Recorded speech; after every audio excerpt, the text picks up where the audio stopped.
Perhaps the most important and undermentioned name in surfing is Dicky Metz. This man was a key pioneer of surf travel, the surf industry, surf movies, and more. Metz was born in 1929 and grew up surfing San O. In 1958, he sold everything he owned for $2,200, hitchhiked to Panama, and bought a spot in the hull of a French army ship for $60, the start of a 3-year around-the-world surf trip. Upon returning home to California, he inspired buddy Bruce Brown to make the endless summer with his stories and contacts, and set the original business model for retail surf shops and the surf industry itself. Dicky still continues to contribute to surfing history by keeping it alive through the Surfing Heritage and Cultural Center in San Clemente, California, where this special conversation took place. I'm told that Dick needs to get laid before his presentation. So, Taisa, if you could do that, perform that function for us, that would be great. All right. A Miley lay? There you go. Where'd that come from? Thanks so much. That's terrific. There you go. All right. A Miley now that we've lay. got that out of the way, Dick Metz is a lot of things. Here are a few things that I could think of. Surfer, and I was doubting that until I saw the slides in this presentation. Explorer, entrepreneur, businessman, mentor, Playboy, visionary, and founder of Surfing Heritage Foundation. Dick, come on up.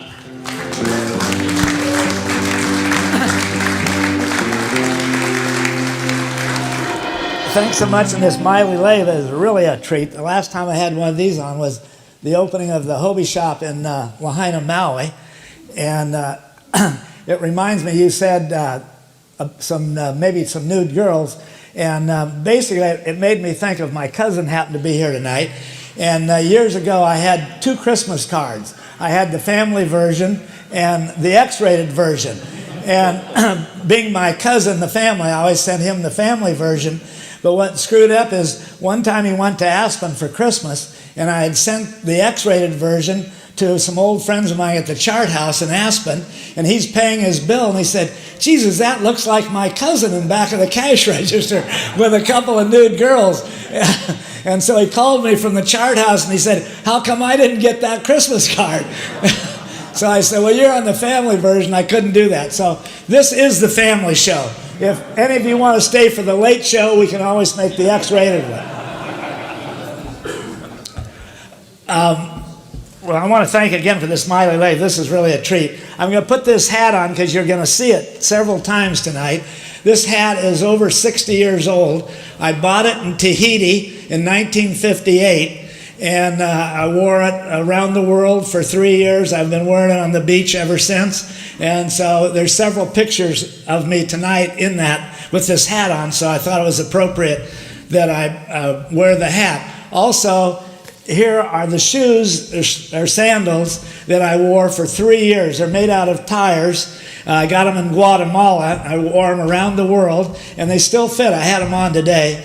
But I just want you to know these have about 30,000 hours on them, so a lot of time. Anyway, those are just some of the props, but we'll get into that as I get along. Well, this is where it really started. This is Laguna Beach, downtown Main Beach, 1929, and I grew up literally on this beach. For those of you, I'm going to pinpoint, right there at the Union gas station on the corner of Broadway and the Coast Highway was the original office for the Union gas station. In 1937, I'm going to show you another picture, but they moved that, and that became the Lifeguard Tower in Laguna, which is so famous now in all the pictures. Now, why don't, there. This is just another shot of downtown Laguna in the early 30s. Right here where the Ford garage is now where they're building the new lifeguard station. Not the tower, but the lifeguard station. And this building was a dance hall. In those early years, Stan Kenton and Harry James, Tommy Dorsey all played in Laguna on Friday night, and then they had flip-flop with the Rendezvous in Balboa on Saturday night. So we might have Tommy Dorsey on Friday and Stan Kenton on Saturday, and they would do the opposite at the Rendezvous. In those days in Laguna, at 2 in the morning, you couldn't walk down the street, the main block, for the crowds that were there. It was just a happening place. You've got to realize in these early years, life changes so fast, it's unbelievable. But this was during the Depression, in the heart of the Depression. And there's always people that had money that came to the dances, but at the same time, there was a lot of people that could hardly make a living and actually lived on the beach, lived from the ocean, and those were the guys that kind of grew up in Laguna that I knew. Most of you probably didn't realize that there was a pier in Laguna, went over Bird Rock, and in the early 30s, it was decommissioned because there was a lot of holes in the planks, and then in the big hurricane of 1939, the pier collapsed and all washed up on the beach. So the Laguna guys, and I'm talking about Hevs McClelland and Peanuts Larson, I'm going to show you pictures of them, Rollo Beck, Bus McKnight, these were all the guys older than I that literally lived on the beach and made their living from the ocean, from diving, from surfing. Well, they didn't make it surfing, but from diving and fishing. Then they would trade fish for food, and when the pier went down, all those timbers washed up on the main beach, and not like it is today where you have to have 1 million permits. In those days, you just took the lumber and built a house literally on the sand at the main beach in Laguna. That's Peanuts Larson and Hevs McClelland, and this is a later picture, but I wanted a picture of the two of them together. They were great friends, grew up together, and in this time in the era of Laguna, it was really an art colony, and there was a lot of characters. Movie people came there, people lived there that were different and unique, and certainly Peanuts Larson was one of those that was definitely unique. He never really had a job, and I've known him since almost the day I was born. My dad, I'll show another. I'm going to skip around a little bit, but the Lifeguard Tower now is right there. They moved it from the gas station right over here, and my dad's restaurant was called The Broiler, which was right in back of the Lifeguard Tower. Now, all of you know this whole strip now is all grass, but that was all houses and businesses in the 30s, 40s, and it wasn't until I think it was 65 that they condemned all those buildings and tore them out and put the lawn in. This is in the 40s. We were all surfing on redwood and balsa boards, Pacific Home Systems. These are all guys I went to school with. Herb Elke, David Tompkins, this is Anderson. These are all guys that were a couple of years ahead of me in high school. But these boards I have one of them over here in the rack, one I learned on. And this was taken at Thalia Street in 1946. Most of these boards would weigh from 80 to 110 pounds. And you just left them at the beach because nobody was strong enough to carry them home. This is my dad's restaurant right here called The Broiler. This is the Lifeguard Tower is right at the end of this sidewalk. This was Loyne's drugstore, and we had the donut kettle, and the dance hall was right about here. So I literally grew up on the main beach, and Hevs, McClelland, and Peanuts were living on the beach and diving, and like I say, it was during the Depression, things were tough, and my dad told him one day, if you watch the kid, meaning me, and I was like 5 years old or 6 years old, watch him so he doesn't get in trouble or drown or something, and I'll give you a hamburger and a beer at the end of the day. Well, they couldn't have cared less about me, but I was their meal ticket. So every day they would come by and ask where I was, and this was all in the summertime, and they would take me, whatever they were doing. They'd put me in the rumble seat of a Model A and go to Tahiti and San Onofre and surf. And they would take me to out on the main beach and go on a dory, and they'd go diving. And about 5 o'clock, they'd turn me in and get a hamburger and a beer. So I grew up right there on the beach with these two guys that were much older, but they really became like my best friends. And Hevs McClelland I was partners with in business for 25 years, and we had a great time together and a super relationship. This is Salt Creek, if you can recognize that. There's no houses in the background. And this is there again, all the guys I went to school with, Joe Sullivan, Fran Delaney, Parkin Cosby, Bob Kellogg, there's Tompkins again. And there again, these were the boards from the 30s and the 40s. And surfing really stopped during the war. I mean, there was gas rationing. The older guys all went off in the service. There was actually barbed wire on the main beach in Laguna. So everything came to a halt. But right after the war, the economy totally changed. Then it was no longer a depression. There was jobs, and everybody was making money and having fun and partying and playing. And that was the era that I was fortunate enough to grow up in. This is an early picture of San Onofre. You'll recognize the cliffs and the cars, of course, but these are the boards that were all laying on the beach and all weighed, like I say, 80 to 110 pounds. They're mostly Pacific Home Systems at that time. We've got several examples of those here in the foundation. So during that time, the lifeguards were really, this is where the life was on the beach. This is Herb Elke shaping a surfboard right in front of the main tower in my dad's restaurant. That's Charlie Plummer getting a haircut. And life, you know, in those days, today is so different. I tell friends of mine, I just can't believe how it is. There's no resistance to prices on whatever something might cost. In these days, it was all about money because you didn't have any, and you lived off the land. You'd collect bottles that were 2 cents on the beach, and the lifeguards, at least in my case, became my mentors, and they were all, you know, 17, 18, 20 years old, and I was like 8, 9, and 10, and they would teach you not only how to be a waterman and surf and dive and row a boat, make a surfboard, but they also were really great people to guide your life. And I can remember a couple of times, well, that every day they would have me walk up and down the beach where there'd be girls on the beach having a Coke, and a little kid could lay in front of them and ask them for their Coke bottle when it was empty, a lot easier than a 20-year-old could. So they'd have me hustling empty Coke bottles for a 2-cent deposit, and I'd bring them back to the Lifeguard Tower. And one day, a couple of girls had gone into the water, and there was, I think, a nickel and a couple of pennies on their towel, and I scooped that up and took it back to them, and they said, hey, it's all about the bottles. You never steal money. Take that back right now. And they gave me a really lesson in life, and I thought I was being a hero grabbing 7 cents, but they told me the right and wrong of living on the beach. And it was a bit of a con game. There was certain things you could con each other out of, but there was a line in the sand that you didn't go over that.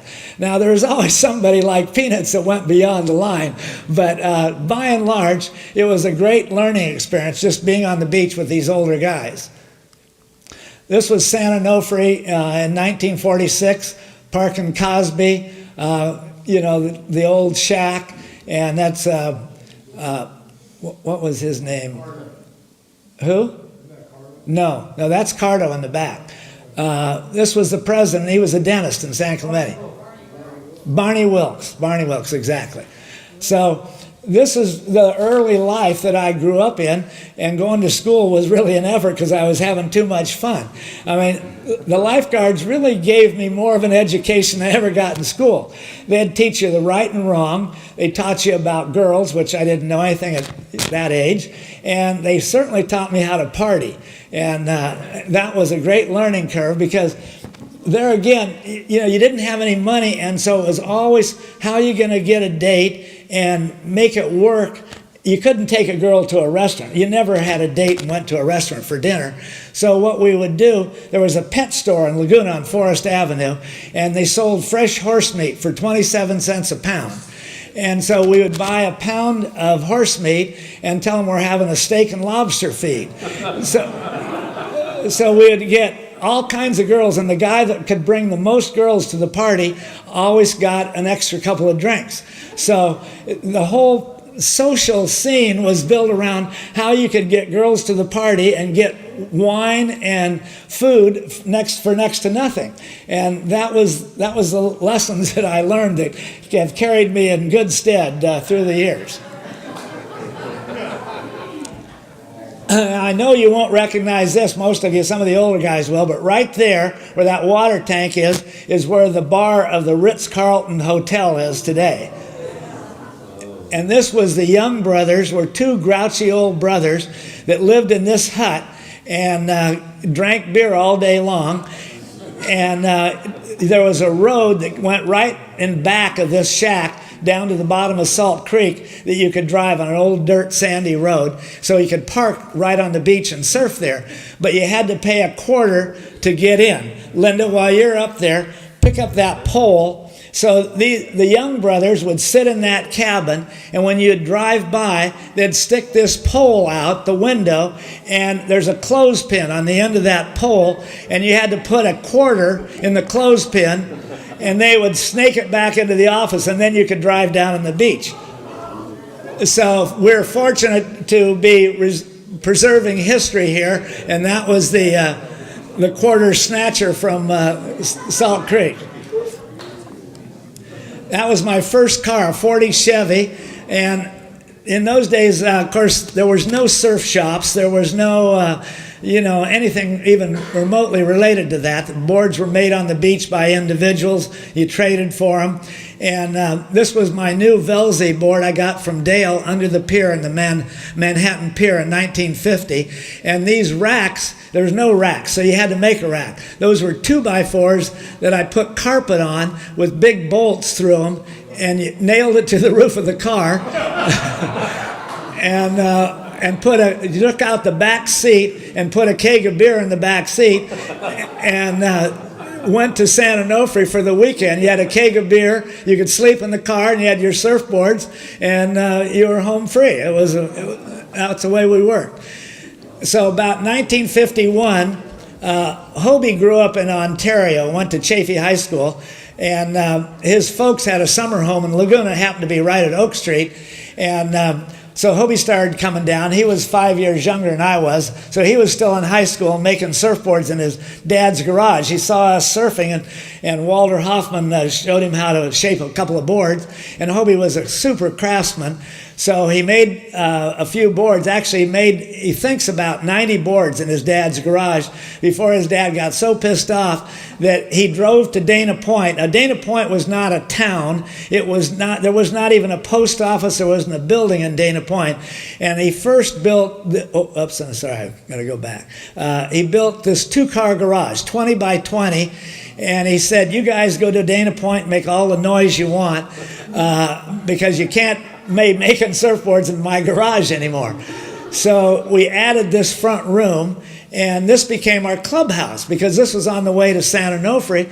Now in those days, because of the boards we had, you couldn't surf all over like you can now. You could surf at Doheny and San Onofre, and by this time, the boards were getting a lot better. These are balsa boards now. See, fiberglass was invented by the English in the Second World War, and so it wasn't until 1946 that fiberglass became available. Up until then, you had the boards made out of mostly redwood with a little balsa wood to protect them.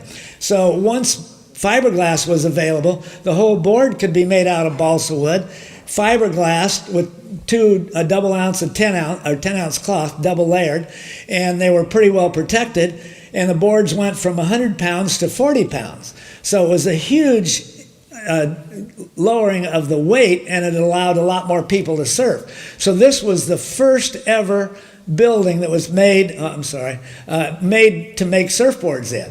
And this became our clubhouse, and we hung out there and drank beer and tried to get chicks in there and have parties. And you can see right in back of this, well, wait, I gotta go back. Right up here is where the Lantern Bay Shopping Center is today. And there was snakes and rabbits out there. We used to shoot rabbits and ride motorcycles out there. And this is our whole life revolving around this. Now, by now I had gotten out of college, or maybe I was still in college. No, I'm 51, I was still in college. And And so I'd come down and patch surfboards for Hobie, and Grubby worked there. And we've got a couple of early Hobie employees here. Sandy Banks is here, and Dave Boyle, and all these guys worked at the Hobie shop one way or another in those early years. I'm going back to the main beach in Laguna in the 50s. So here's now the Lifeguard Tower. As you know it today, it's been cut down in size. There was, in these early years when I lifeguard, there was 3 stories. The ground floor, then right in here, there was a next story that didn't have any windows, and then up here was the lookout. Well, we soon figured out there was no really, the city didn't monitor the lifeguards. I mean, the lifeguards, you just had to live in Laguna and you could be a lifeguard. There was no swimming test. And this inner story here had no building, no windows, so we'd have a party in the middle building because the cops, when they'd sit here on the sidewalk, could never see that we were drinking in the middle center. And so after about 4 years, they finally figured out that we were half drunk in here most of the time, and the city cut this roof off right here and only made it 2 stories. But this was my dad's bar right here. So this is where I literally grew up from the time I was born until I was out of college. So this was my front yard, my living room, everything about my growing up was really done right here. Once I left Laguna, I went to Chaffee College, and then I had a scholarship to Redlands. I got kicked out of Redlands, and I thought the only place for me was Santa Barbara. So I went to Santa Barbara and graduated from there, but didn't have any money, so I moved into a chicken coop. And this was a chicken coop that I lived in for the first semester, and it got a little cold in the wintertime, so I bought this smudge pot. And fired that up when it got too cold in there. Now, when I lived in Santa Barbara in 1950-51, there was only 3 surfboards in town. And we'd go to Rincon almost every afternoon or in the morning and not go to class, but you'd call the other 2 guys that had the surfboards. See, we had no wetsuits then. Wetsuits hadn't been invented. And in Santa Barbara in the wintertime, the water's pretty chilly. So we would get up there and you'd share a board. Whoever would flip, and the guy that lost the flip had to start the fire and maintain the fire where the other guy went out and surfed.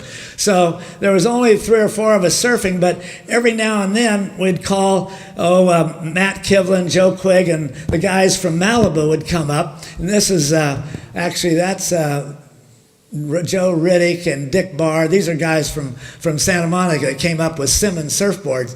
And there again, our mentality, you can't realize it today, but our mentality, we had no money. I mean, literally no money. And you couldn't afford a 10-cent long-distance call to Santa Monica. So we would call person to person on, let's say Matt Kivlin's phone number, and I would call person to person to Mr. B. Swell. And Matt would pick up the phone, and the operator would say, "Is Mr. B. Swell, this is person to person." Matt'd say, "No, he's not here." And I'd say, "Well, when do you expect him back?" And he would say, "Well, we think he's going to be there about 6 to 7 tonight." That meant 6 or 7 feet. If it was 15 minutes after the hour, it meant it was a little windy. And we would go to great efforts to save a dime. Now, this is Billy Ming building a fire. Billy and I, my first new surfboard, I got $20 for Christmas in 1950 from my mom, and I told Ming, I said, "We got to get another surfboard." So Billy and I drove to Hermosa Beach in Manhattan, and Henry, that's your old stomping grounds, but probably before you were born. Velzy was making boards under the Manhattan Pier, and we bought a brand new Velzy balsa board for $40, and we shared it. Ming came up with half price, and I came up with half price, and we would build a fire and surf out here all day long by ourselves because there was nobody other than us that had the surfboards. Then finally I got out of the chicken coop, and we rented a house on Miramar Beach, and this is that Dale Velzy board. And see, we didn't have any trunks then. These are cut-off Levi's There were no beach trunks long before OP and Hangtan and all the rest of them. And, before surf wax, we're using a candle and waxing your board, and it would surf right in front of the house there. And we surfed there every day, and we hardly went to school. But I did manage to finally graduate after 6 years. It took me 6 years to get out of there. But this is, every day there was waves there, and it would just be Billy Ming and I. And we went around the corner one day looking up and down the coast, and this was Hammond's Reef. And this was the Hammond Estate, and that was the Hammond Estate house up here. And our house was right around this corner at Miramar Beach, and this was all Hammond's. So, God, the waves were really neat there, but they didn't break there very often. So we surfed there as much as we could. Nobody even knew about it. And we made the fatal mistake of one day we were down at Malibu, and we ran into Dewey Weber. And Dewey was about 15, couldn't drive then. And we invited him to come up, and we showed him Hammond's Reef. And a couple weeks later, he got some older guys in a van and brought 15 guys from the South Bay up to Hammond's Reef, and it ended our little hideout spot. Well, right out of school in Santa Barbara, I got drafted, and I was at Fort Ord and Fort Sill. This is Fort Sill, Oklahoma, on a bivouac, cleaning my rifle, and I wasn't fit for military service, so I actually had a car wreck where I'd broken my back earlier, and whenever they put a pack on my back, I would pass out, so I got a medical discharge in 7 months and 5 days. And but I stayed in for if you're in for 6 months, you got the GI Bill. So, you had to work the system, and I was working it to the nth degree. So 7 months and 5 days, I got a military discharge. I got the GI Bill. I bought a new car with a mattress in the back and moved in the back of the new Ford van, and got Matt Kivlin to make my new board. That was a Matt Kivlin balsa board that he made at the Sip and Surf Bar in Santa Monica. And I bought a fifth of Jim Beam I'm holding there. And I was on my way to having some fun. Well, right away, since I had the GI Bill, I said, well, I'm going to Mexico City and go to graduate school. I hardly got out of regular college, but going to graduate school is a total joke. But I figured the GI Bill was paying, so I went down there. We took our Aloha shirts, and we started having Hawaii party. So that's me and my girlfriend at a big luau in Mexico City. So I was there for 6 months, learned how to use a Bota bag. And so I was having we were on the GI Bill. It was so cheap in Mexico then. I got $26 a week on the GI Bill, paid for the apartment. We had a maid that cooked and cleaned, and I could fly to Acapulco every weekend on $26 a week. So I was living high, drinking too much wine and having too much fun. So I thought, this is really neat. I'm going back home and go to Hawaii.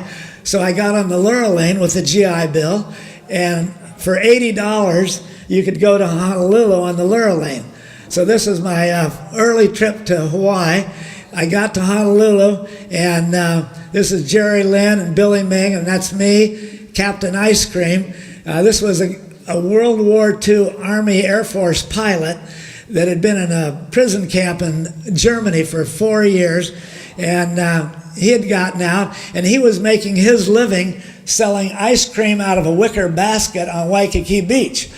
And I was living high because I had the GI Bill, but he didn't. So I was living better than he was, and he was selling ice cream. So we had this Model A, lived on 217 Liliuokalani in the summertime in Honolulu, and then went to Waikiki every day. And this was our group at Waikiki. This is, of course, now there's houses and little hotels there, but nothing big there. That's Neil Frank from Santa Cruz, Steamers Weimers from Santa Cruz. That's me, and this is Susie from Newport Beach, and this is where we hung out surfing Waikiki. And then in the fall, this one, I didn't know what was coming up next, but that's Tommy Zahn.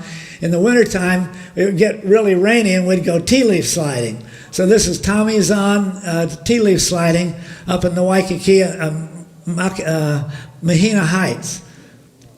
So in the wintertime, we took the Model A and went out and lived in Waianae in a Quonset hut. And this is Waianae, or Makaha Beach. Of course, now there's high-rises all over. This is our Model A, and that's me on the fender, Steamers, Weimers, and Herbie Nolan over there, and a couple of local kids.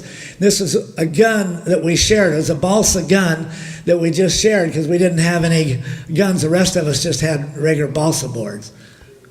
And that was me surfing Makaha by myself on a bitchin' 8 foot day, and nobody out. You know, you're all by yourself. It's lonely out there when you're by yourself. Well, I spent a year in Hawaii, came back to Laguna, and this was our group, and this is at Brook Street in Laguna. That's Peanuts Larson, Billy Higdon, Flippy Hoffman, Jocko, that's my girlfriend Joyce, that's Bud Hedrick, a famous California bullfighter, Bob Casey, Harlow Richardson. So I had an apartment right here at Brook Street and was tending bar at the Sandpiper and the Coast Inn and surfing all day. That's me at Brook Street on a second reef day.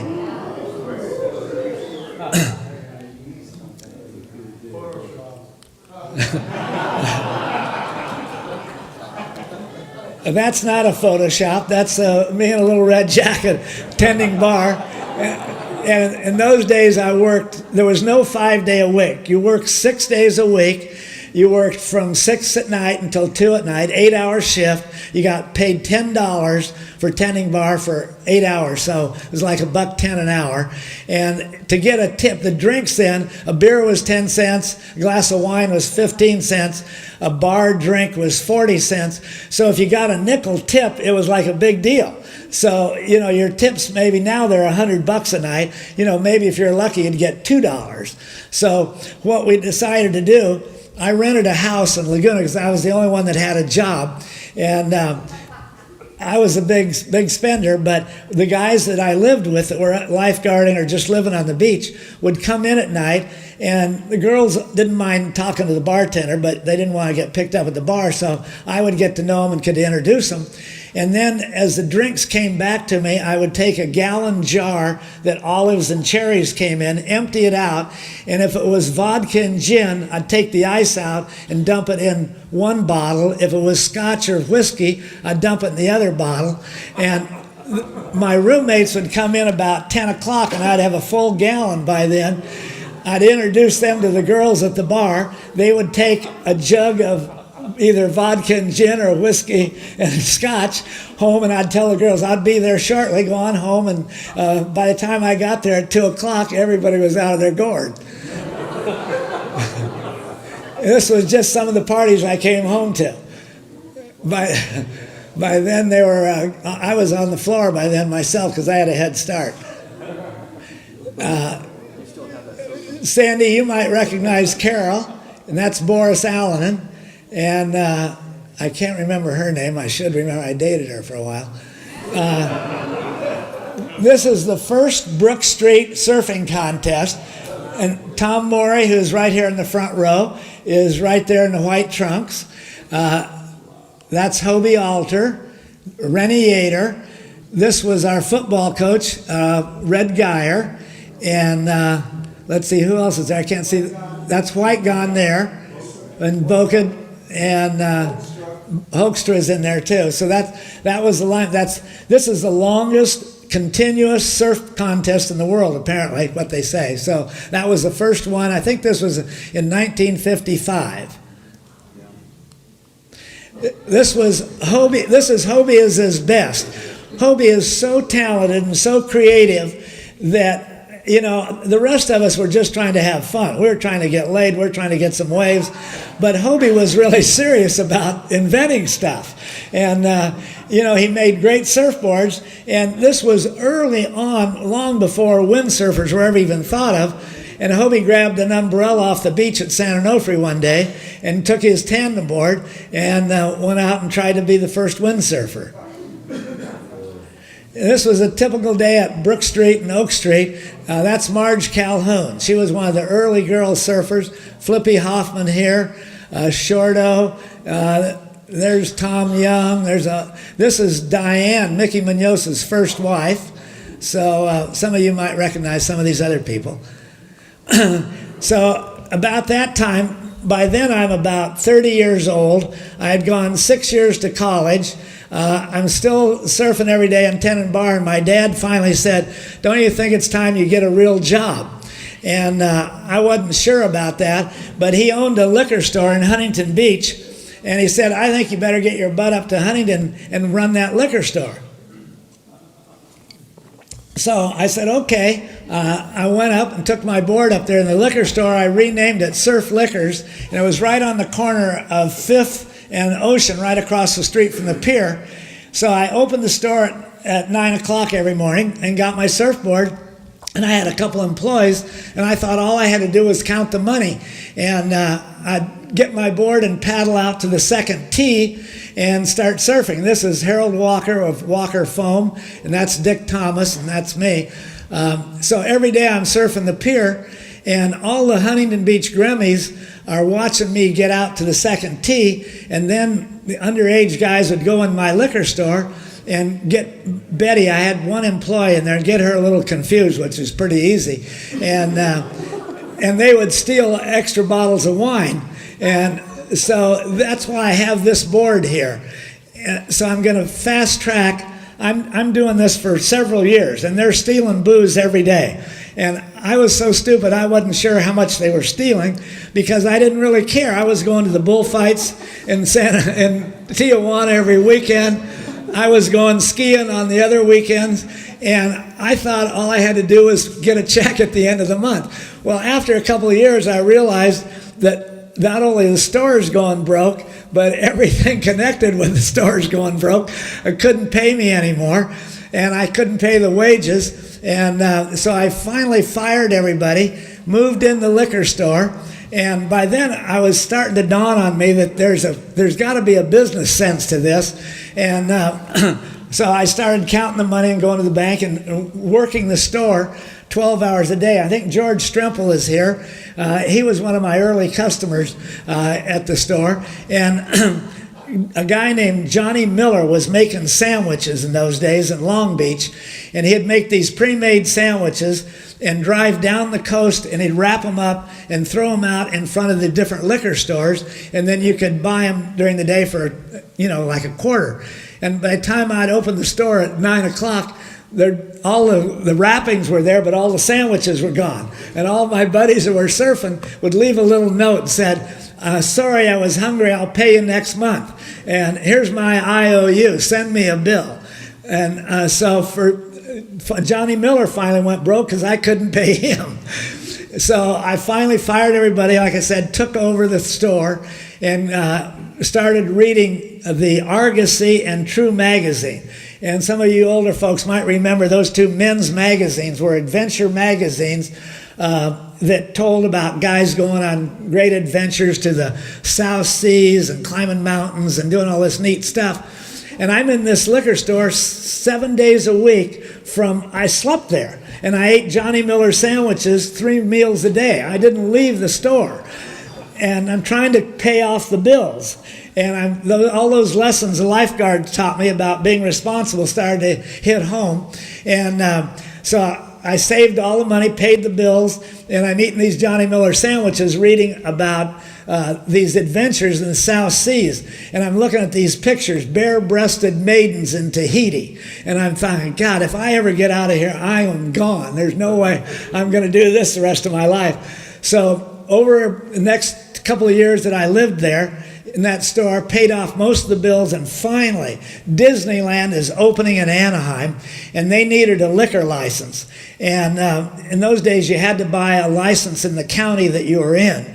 And Tony, you'll remember this well, as Tony Orser right here that I went to early school with, helped us get the liquor license. That was another liquor license though.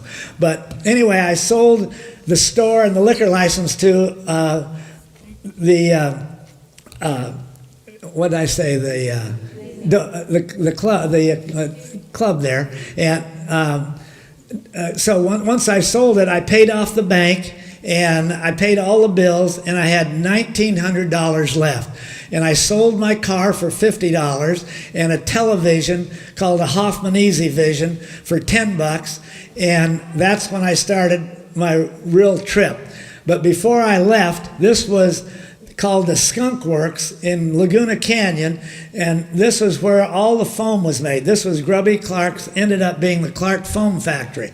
What happened is Hobie and I and Grubby were all working at the Dana Point store, and I was just patching occasionally, and Hobie was trying to sell foam blanks that he was making, but nobody else would buy them, and because they were Hobie's blanks. And so Hobie said, Grubby, you go down and make these blanks down in this place, and you can call it Clark Foam, you can call it whatever you want, sell it to whoever you want, and you don't have to pay anything for it, but you got to sell me the blanks for $1 cheaper than everybody else. So Grubby really inherited the business, didn't cost him a nickel, and all he did was raise the price of the blanks for $1 to everybody else, and Hobie got his $1 cheaper, and Grubby paid nothing. So this is where all the first blanks were made. And I was the first employee there as I was getting my visas and my shots to go to Africa and India where I was going. So this was just before I left. And then I hitchhiked from Laguna down through Central America to Panama.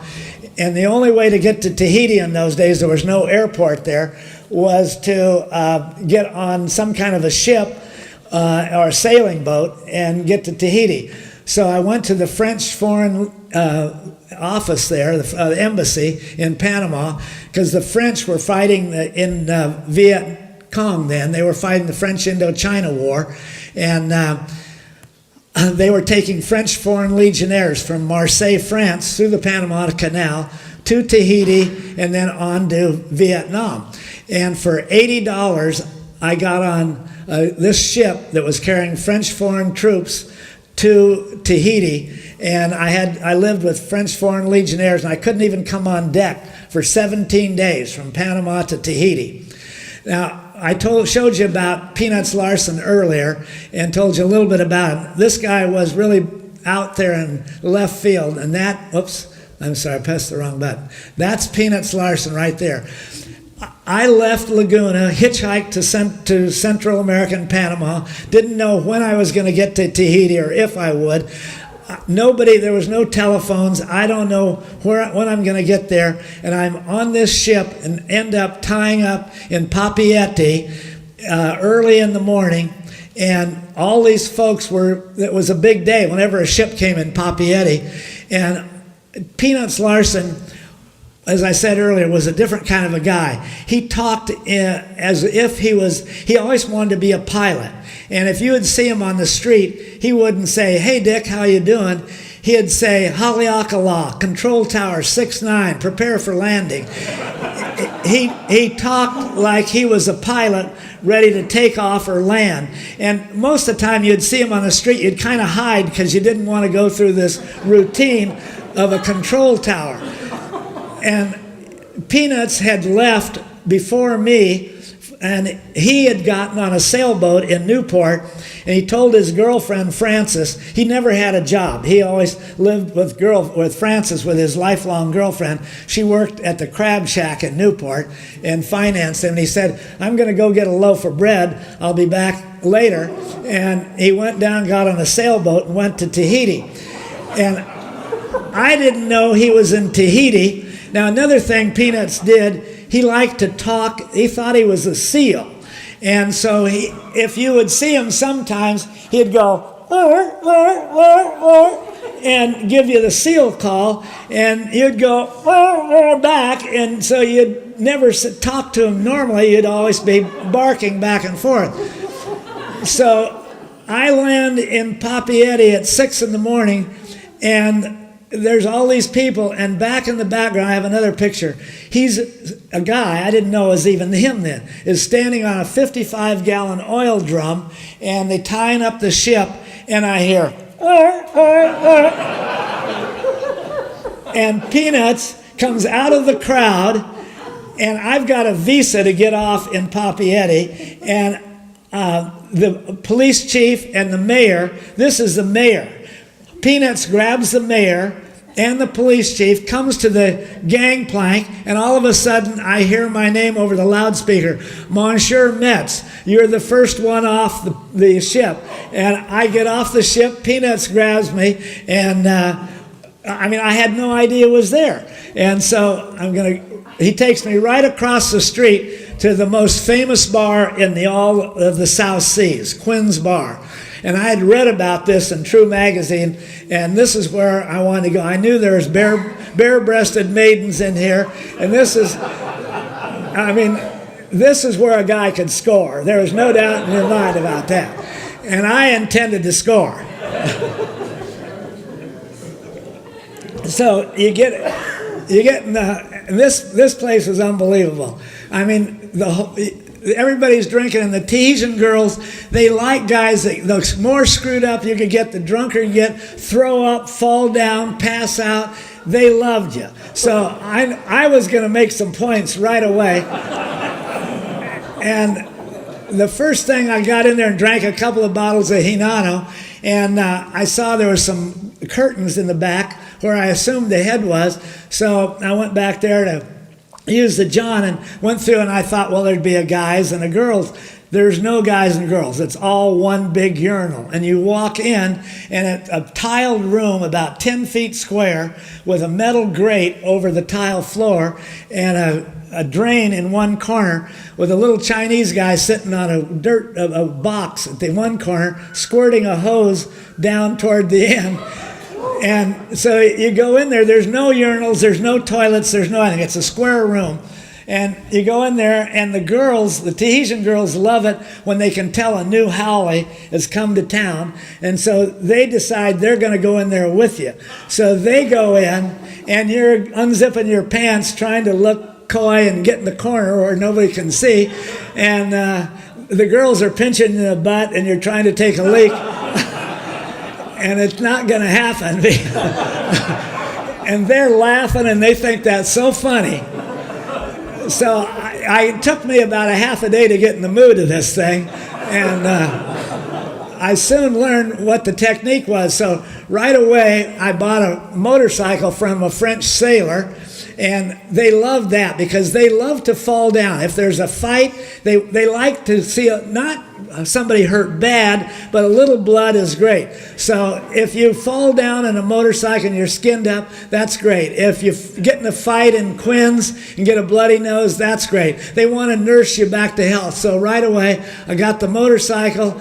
This is the hat I'm wearing now. And I bought a Hinano and started going. The streets are not paved, so there's sand on the streets. Every time you go around the corner on a motorcycle, you're going to go down. And the girls clap and laugh, and they're all skinned up too, but they think it's really bitching.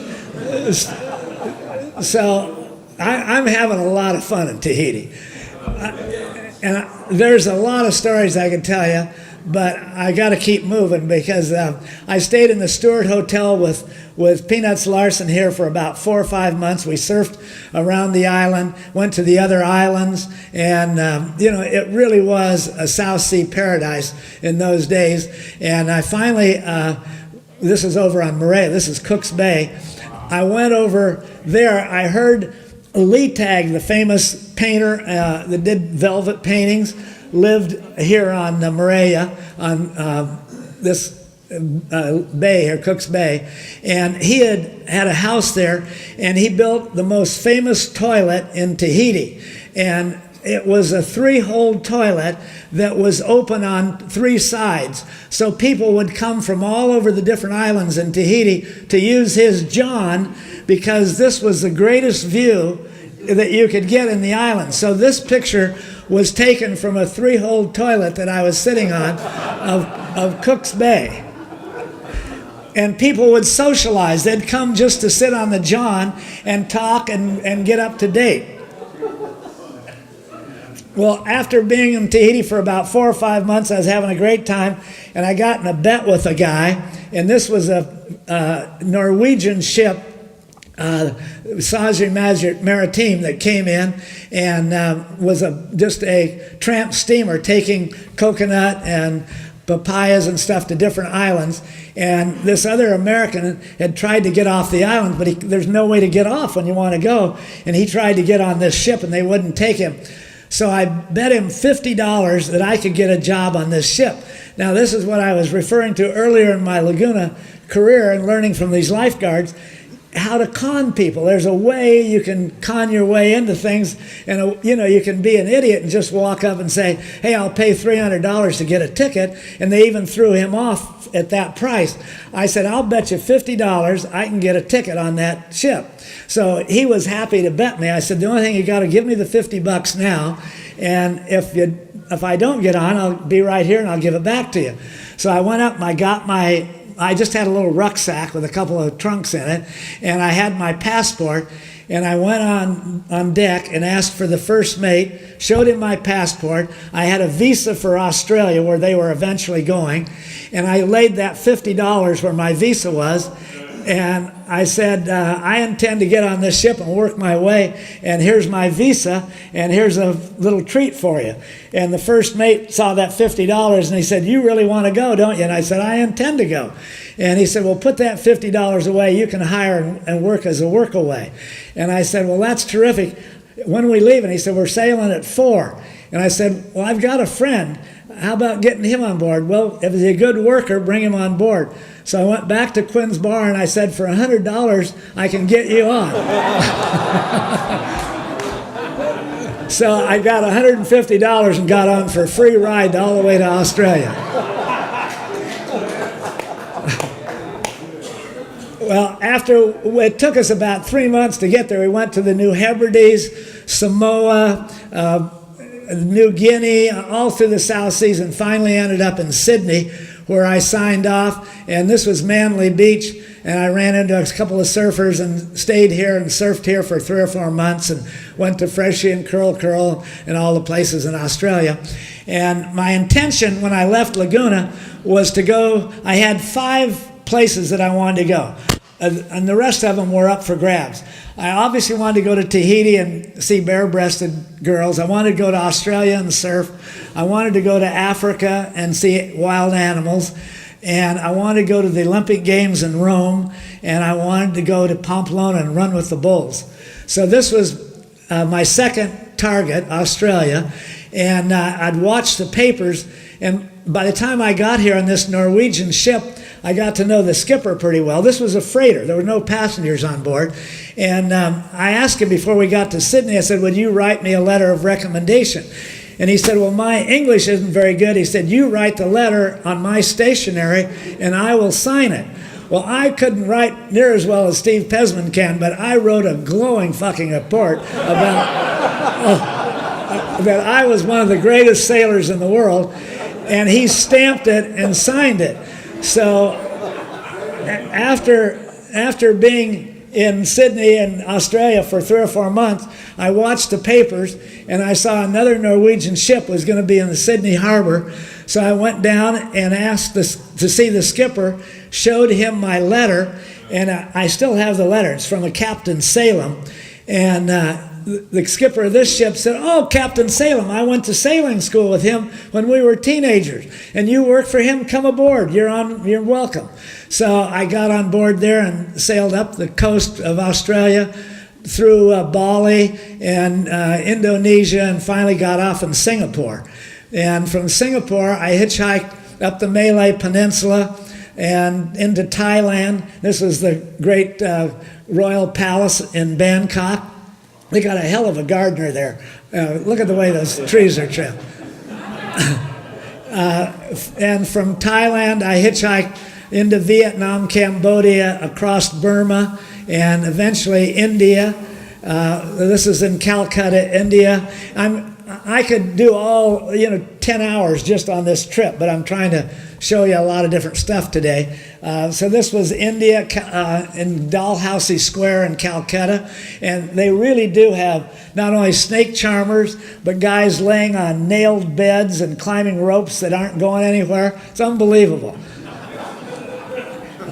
And of course, I had to go to the Taj Mahal. That's me sitting in front of the Taj Mahal.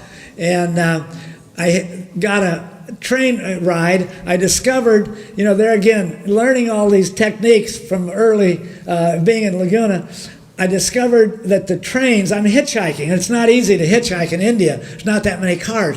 So I discovered that in India there's all these classes, and there's the untouchables, and there's the Hindus, and everybody's a class, and the trains all have different cars for different classes. And in those days, India was an English colony, and everybody was very English and very honest. And I discovered when you went in to buy a ticket, your wardrobe determined what class you were. So if you were an untouchable, you were really grungy, and you bought for 1 anna, you could buy a ticket and get in this really grungy car. And if you were a stage up, you paid a couple more anna and you got another car. If you were a haole guy, you paid more and you got on the best car. Well, I paid an anna to an untouchable to get him to buy me a ticket, and then I got on his car. And it cost me nothing. I mean, an anna is like 2 cents. So I rode the trains of India to Benares and Delhi and New Delhi and all over India I didn't spend a dime riding all over India on the trains, because I would go in on the ticket of an untouchable and go in the car of a white guy. But the last day before I got to Bombay, an inspector got in my car, and you can't walk from car to car in those trains. And he got in and asked for my tickets, and the only ticket I had was an untouchable ticket. So right away he put me in jail, in the Bombay jail, for a day, and I bribed my way out for $10. So I got out of jail and got on this ship, and I wanted to go across the Indian Ocean to the Seychelles Islands and on to Africa. So this is the way I got to East Africa, and ended up in Zanzibar and Mombasa, and then I hitchhiked up the coast to Nairobi. And on the way to Nairobi, there's a lot of wild game. This was just one of the elephants I saw. And I finally got to Nairobi, and I spent a lot of time in East Africa. I was months there. I worked for different safari groups, would go out on safaris and work for them. And finally I wanted to go to Victoria Falls, and I asked how to do it, and they said, the Great North Road. You just got on, it goes right to Victoria Falls. And I thought, well, the Great North Road, it sounds like, Coast Highway 101. And I got a ride. The road in Nairobi was kind of paved, and about 2 miles outside of town, it turned into this. And we would drive all day long and maybe go 100 miles and have to throw gravel and boards and shovels. And anyway, this is the Great North Road. And I got a ride along the Serengeti Plains. This is a great male lion that, I was on a Jeep, and I was, 10 feet from him. And another lion had just made a kill. I could have reached out and touched him.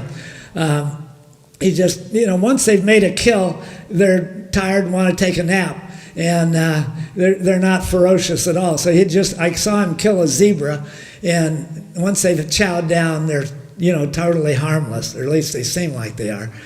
So there's some bare-breasted maidens, but not quite what I had in mind. But it was a start anyway.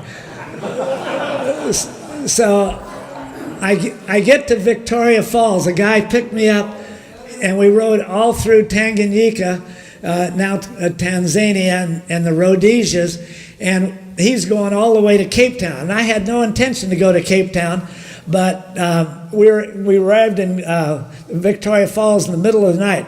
We were driving 24 hours a day. His mom was sick in Cape Town, and we traded off. He would drive for 2 hours, and I'd drive for 2 hours. So he was driving, I'm asleep, it's midnight or so. We get to Victoria Falls, he wakes me up, and he says, "This is where you want to get out." And I looked out the window, it was the middle of the night, and there was a couple of little fires around a hut going, and I said, "Where'd you say you were going?" He said, "I'm going to Cape Town." And I said, "I don't need to see Victoria Falls, let's go to Cape Town." So I made a decision there that changed the lives of a whole lot of people, and you'll see why in a minute. So you got to understand, Africa is 4 times bigger than the United States. So when you say you're going from Nairobi to Cape Town, it's like going from Laguna to New York and then to London and back to New York. I mean, it's huge. So finally I get to Cape Town. Obviously this is an air view, but this is downtown Cape Town in the harbor. And this then is Sea Point, Camps Bay, Backoven, and these little beach towns, kind of like Laguna, but they're right close to the main town. This is called Kloof Neck. This is Lion's Head Mountain. So I ended up meeting John Whitmore. He was surfing right here in Sea Point. John Whitmore, some of you remember the Endless Summers, the guy with the little goatee. And I got off and from this guy. He went to the hospital that was right here to see his mom. I walked down the street right here, Glenn's Beach actually it was, and I just wanted to go to the beach. Now keep in mind, I'd been gone from home for 1.5 years. My hair was down to my shoulders. I had a full beard. I'm in sandals, these sandals I got on here. I'm wearing this hat. I've got a torn Olympic shirt on. And I've been in the sun, I'm blacker than a black is. And I walked down there, and this one guy in the water on an ugly surfboard on a little bitty wave that wasn't 6 inches, a bunch of kelp, and he's fallen off, and the board washes up on the rocks. And I go down and grab his board so it wouldn't get dinged. And he kind of swims up, and I said something like, "This is probably the ugliest surfboard that I've ever seen." And he said, "Well, what the hell do you know about surfboard?" I said, "Looking at this board, I know a lot more than you do." And he said, "Well, where are you from?" And I said, "Well, I've lived in Hawaii for years and some Southern California." And he said, "Oh, God, you got to come home with me." So he was a Volkswagen salesman, as you might remember from the early movie. And he took me home, and he lived in Backoven, which is right here. And it's a neat little cove with some surf and diving right in front. And by the time we got there, he called his wife, Thelma, and said, "Call our mates, we're having a braai." This is John Whitmore and his wife, Thelma. And we became lifelong blood brothers. I've never met a guy and attached to him so completely as I did him. And it was the same with him because I represented everything that he wanted to know. He had made a surfboard from a picture of a Pan American calendar in 1938. You might remember those old Pan Am calendars. They had a picture of Hawaii, a picture wherever they flew. There was a picture of Waikiki with a couple of surfboards. And he had tried to make a surfboard from that picture. And here I come from California and Hawaii and could tell him about the whole thing. There was no magazines then. You got to realize there was no surf movies then. There was no surf magazine. Surfing was non-existent. I mean, in California then, there was probably only a couple hundred surfers. And in Africa, there was 2. He and one other guy. And when I got there, it made 3 of us. So he was just enthralled with having me there. But he had 2 daughters, and he's working selling Volkswagens to make a living. And so I just fell in love with this place. It's the same parallel that Laguna is. It looked like Laguna. There's a rocky cove, sandy beaches, surf everywhere. And while he would go to work in the morning, I would drive around and surf and dive and just wait till he came home and we'd go surf and I'd show him how to make surfboards. And I was not a manufacturer. I'm a lousy surfboard maker, but compared to him, I was looking really good. Okay, this is Camps Bay and this is Backoven.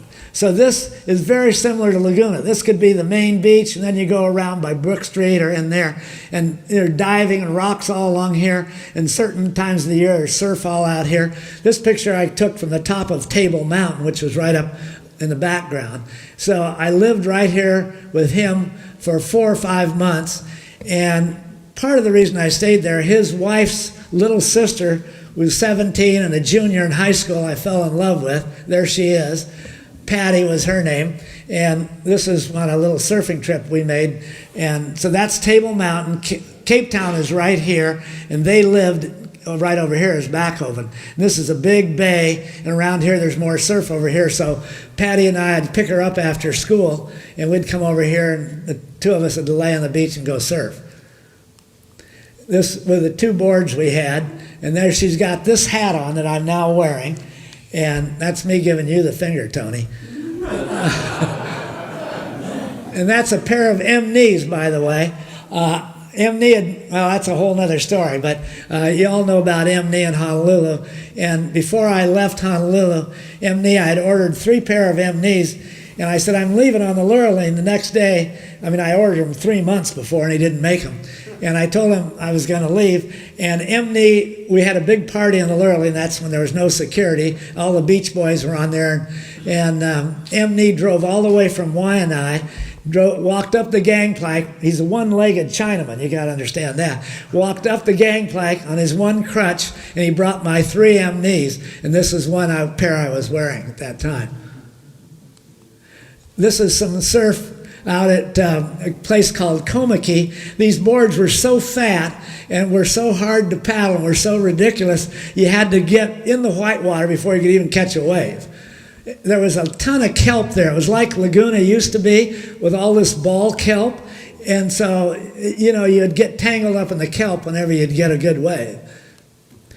Finally, after I'd stayed there for 4 months and tried to leave a couple of times, and one time I left and wrote a note, and John felt I was going to leave, so he went to high school and got Patty out of school, and there's only one road out of town, and I'd taken the bus and gotten through town, and I'm sitting under a tree. You know, there's no cars.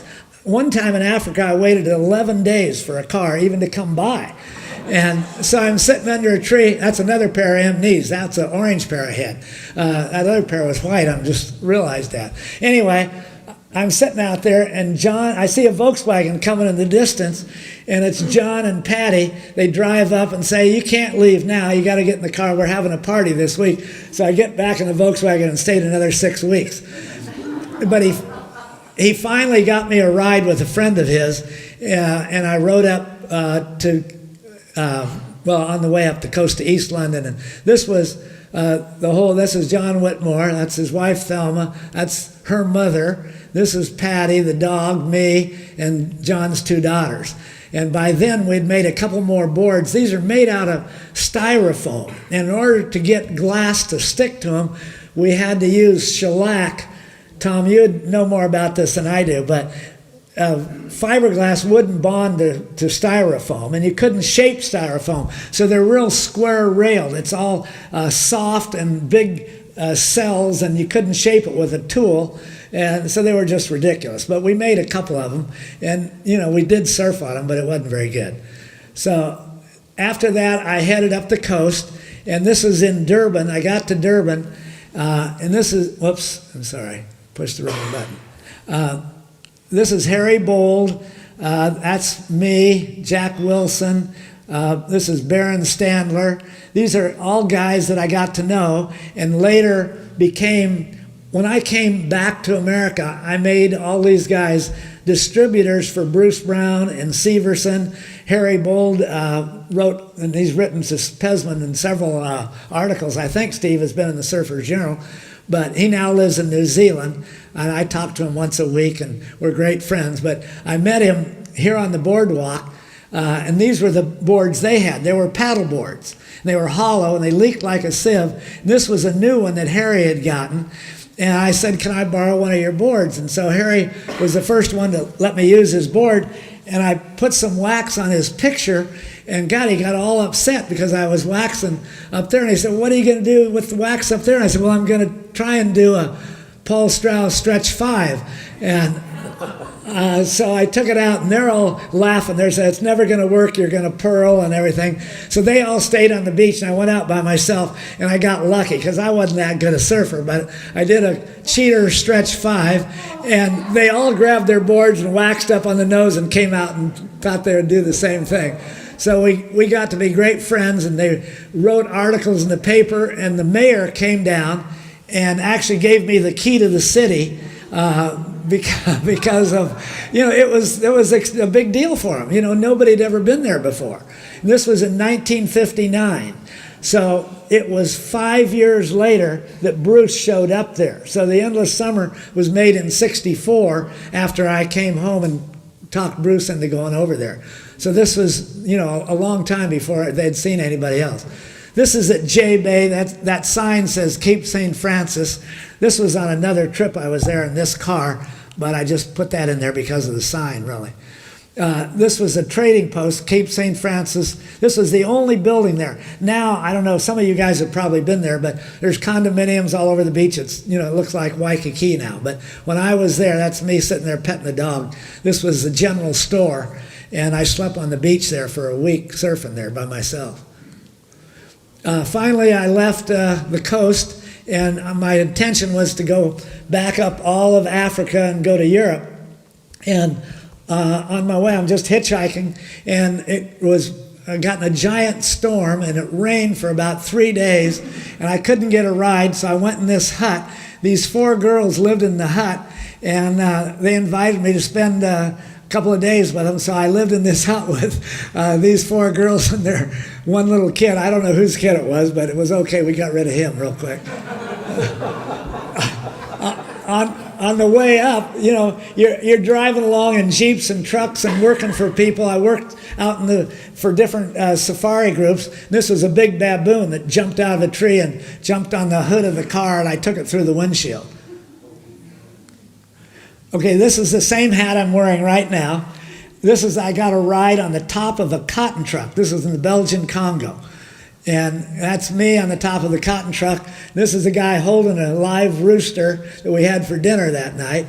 And we're just going through the jungle on the top of a cotton truck on my way I wanted to go to the Ituri forest where the pygmies were. And here they are. So, I'm not all that tall, but that's how tall they are. They're like 3'6". And, they're unbelievable. I mean, they literally are living in the jungle, and the poor girls, they stretch their boobs purposely. In their culture, the longer and the flatter your boobs are, the prettier you are. And so I found a couple of ones that weren't so pretty by their standards, but looked pretty good to me. And I've got a whole bunch more pictures, but I didn't dwell on this because this is the family night, not the X-rated show. But before I went, I was in a town in the Belgian Congo, and I bought a guy had a box of Fleur's Double Bubble, and I bought a whole box of Fleur's Double Bubble gum, and I took it to the pygmies, and the pygmies, they didn't know what bubble gum was, but I'm blowing some great bubbles, and I start passing out the bubble gum to the cute little girls that had real firm little boobs sticking straight out, and they're trying to blow bubbles, and they weren't. I mean, I'm trying to sell them on me. I didn't care about them blowing bubbles, but we're doing a lot of barter work there. So I hitchhiked all through the Belgian Congo, Uganda, Nairobi, up through all the countries in Africa, Nigeria, and finally get to Sahara. And I got to a little town of Juba in the southern Sudan, and I stayed with an English pastor there that had a little church. And he had been there for all his life, or 20 years or so. And he said, as long as I've been here, no white man has ever crossed the desert here. He said, the only way to get across is on these desert government transport trucks. So one happened, I waited there about 7 or 8 days, and one came through. This is a Sudanese government desert truck that has big tires on it. They don't have a speedometer. They have a compass, because they just chart their course across the desert. And these are extra cans of gas right here, and then they have 55-gallon drums up here that they siphon from here into the tanks there. This is me, and this is the truck driver. And we started across the desert. Now, this is the early part of the desert. As I went across the desert, it turned into sand. And I started out in my shorts and a t-shirt. I thought, well, I'll get a little tan before I get to the Mediterranean. It was 130 degrees in the daytime, and at night it would freeze. It got below 32. And the temperature changed so fast that the skin on my face would crack and bleed during the day. And we couldn't drive in the daytime. It was too hot. So all during the day, we laid under this truck and looked at the differential for 8 hours before we could get in the truck and drive at night. So this is really in the Sahara, and this was a camel caravan that we ran into, and before we got to Cairo. And this was, again, before Cairo. This is the Valley of the Kings. This is where King Tut's buried, and all these big caves are where all the tombs are. And Thebes, the ancient city of Thebes, is here. And then I got a ride down the Nile River to Cairo. And eventually, I'm speeding it all up here because I don't want to bore you guys too much, because there's still more coming. I've got a couple of topless girls. I want to keep the guys awake. So I hitchhiked from Cairo across the Mediterranean to Istanbul, across Turkey, Yugoslavia, Bulgaria, Romania, finally got to Europe and went on to Pamplona.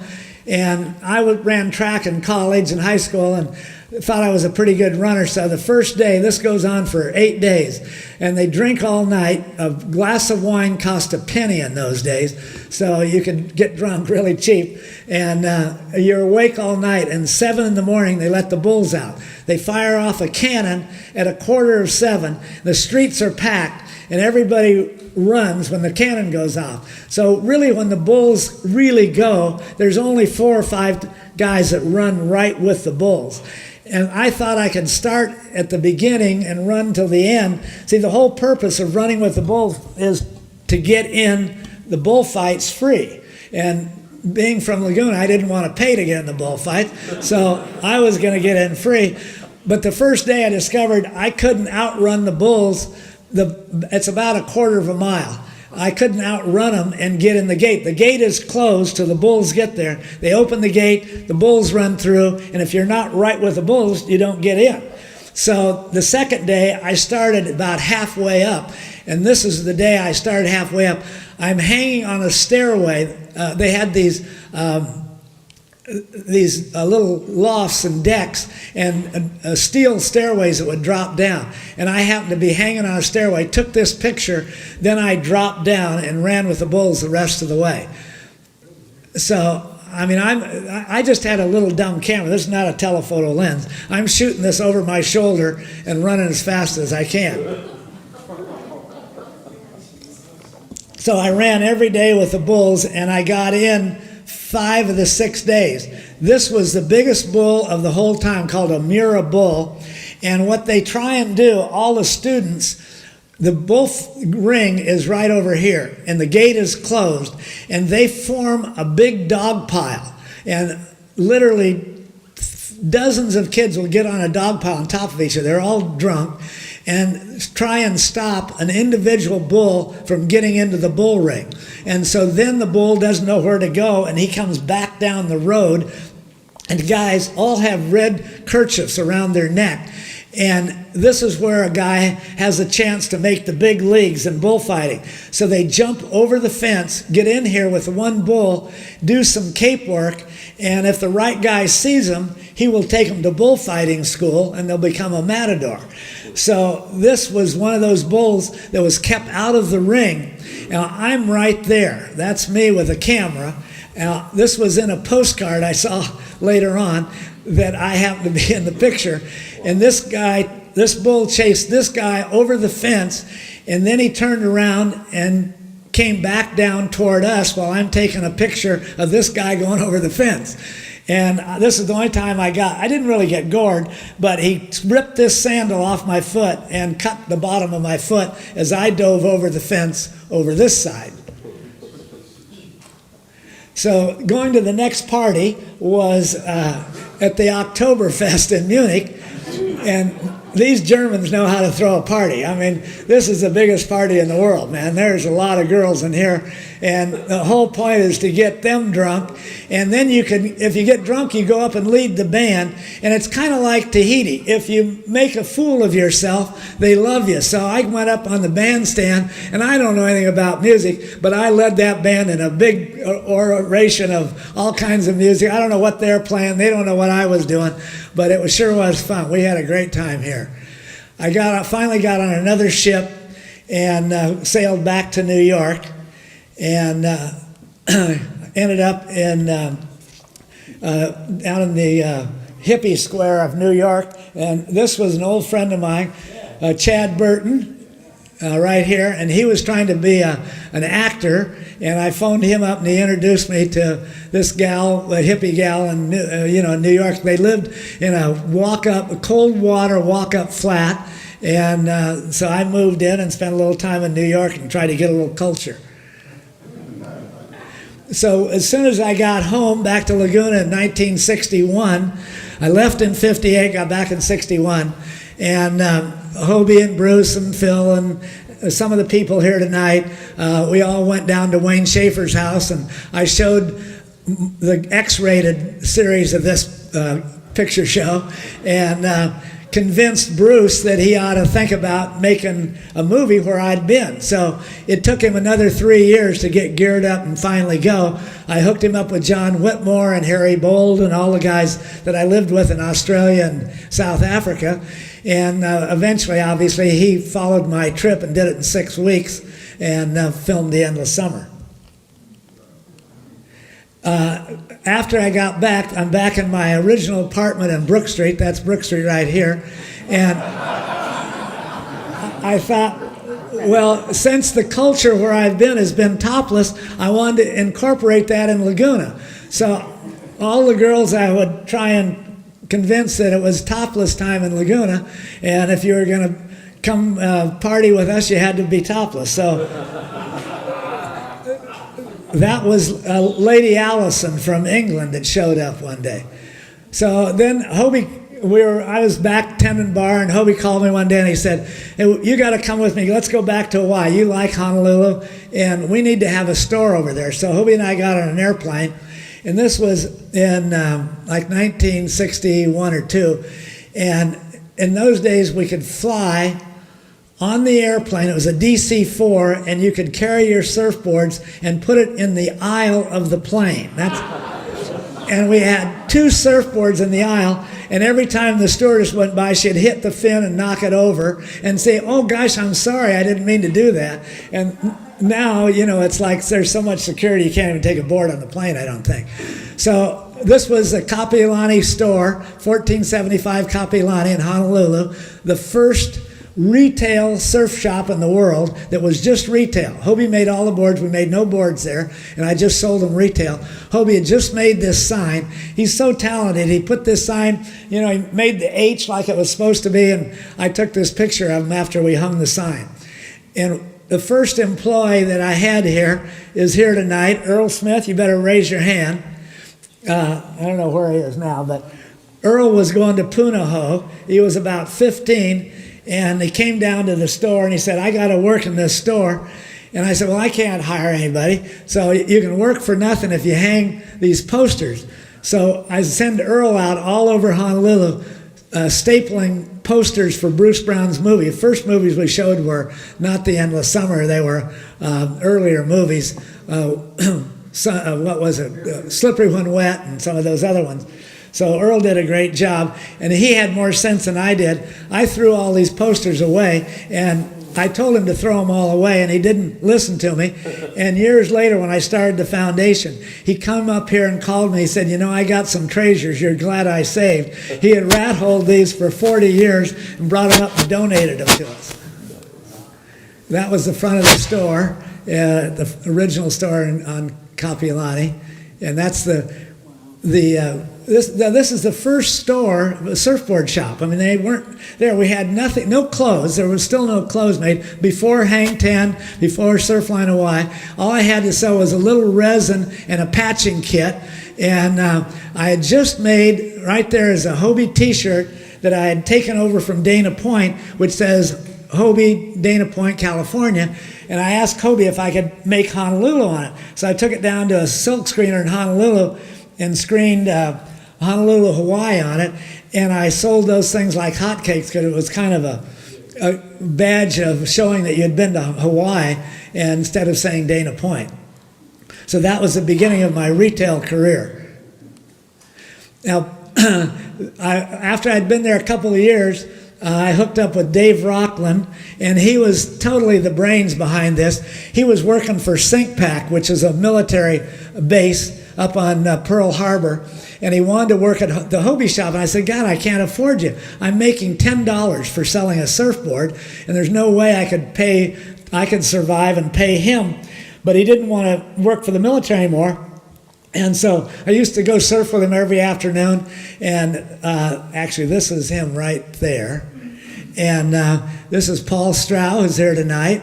That's Butch Van Artstalen, Freddie Hemmings, Peter Balding, and these are all the little girls around the Outrigger Club. I can't remember their names. That's May Balding right there in the front.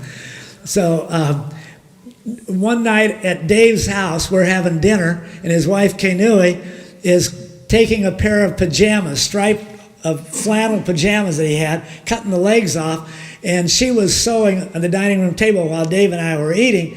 And Dave said, God, these are great, but I'd rather have them in an Aloha print. And he said, why don't you go down to V. Johnham tomorrow, which was a wholesaler in Honolulu, and buy a yard of Periu cloth, like this stuff, and make them out of that. So the next day she did, and jams were born, and this was the first shirts that were reversed. And so we took this print and reversed it and made Aloha shirts like I've got on and still wear, and I have all the original ones. So Dave didn't have any money, and I didn't have any money, but I went to the bank, and Tommy Hain, who was a surfer and volleyball player at the Outrigger Club, was the manager of the Kapilani branch. And because I owned the Hobie shop and was doing okay, he said, well, I will lend you on the Hobie shop $50,000, which was like $5 million to me then.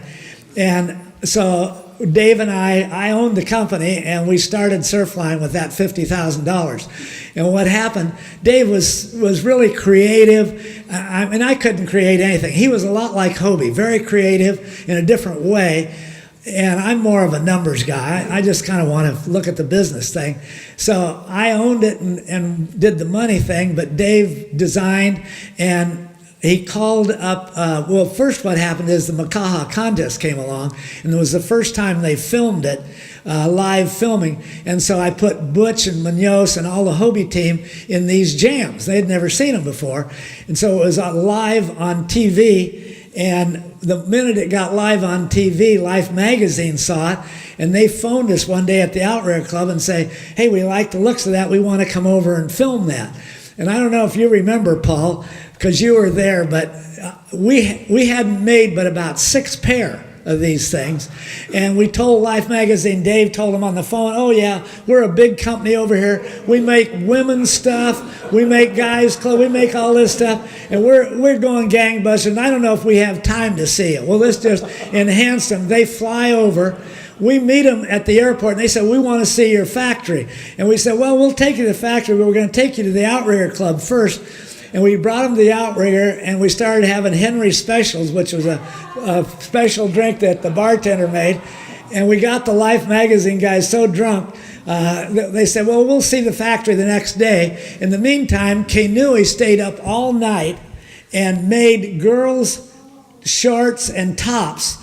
And so the next day, we met him at the Outrigger Club, and we had lunch with him and started him drinking again. And we had a fashion show at the Outrigger Club, and eventually took him down to the Rock, down in Portlock, wasn't it, Paul?